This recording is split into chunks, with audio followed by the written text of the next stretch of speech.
جب اللہ عیسیٰ سے فرمائے گا کہ اے عیسیٰ ابن مریم،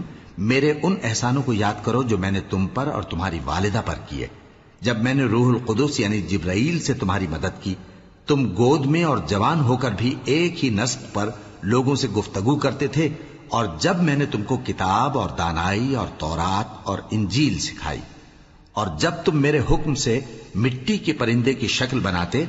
پھر اس میں پھونک مار دیتے تھے تو وہ میرے حکم سے سچ مچ کا پرندہ بن جاتا تھا، اور پیدائشی اندھے کو اور برس کی بیماری والے کو میرے حکم سے اچھا کر دیتے تھے، اور مردوں کو زندہ کر کے قبر سے نکال کھڑا کرتے تھے۔ اور جب میں نے بنی اسرائیل کے ہاتھوں کو تم سے روک دیا جب تم ان کے پاس کھلے ہوئے نشان لے کر آئے، تو جو ان میں سے کافر تھے کہنے لگے کہ یہ تو کھلا جادو ہے۔ اور جب میں نے حواریوں کی طرف حکم بھیجا کہ مجھ پر اور میرے پیغمبر پر ایمان لاؤ،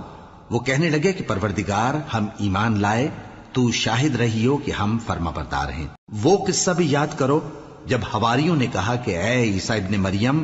کیا آپ کا پروردگار ایسا کر سکتا ہے کہ ہم پر آسمان سے کھانے کا خوان نازل کرے؟ فرمایا، اگر ایمان رکھتے ہو تو اللہ سے ڈرو۔ وہ بولے کہ ہماری یہ خواہش ہے کہ ہم اس میں سے کھائیں اور ہمارے دل تسلی پائیں، اور ہم جان لیں کہ آپ نے ہم سے سچ کہا ہے، اور ہم اس خوان کے نزول پر گواہ رہیں۔ تب عیسیٰ ابن مریم نے دعا کی کہ اے ہمارے پروردگار، ہم پر آسمان سے خوان نازل فرما کہ ہمارے لیے وہ دن عید قرار پائے، یعنی ہمارے اگلوں اور پچھلوں سب کے لیے،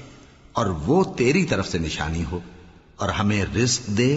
اور تو بہترین رزق دینے والا ہے۔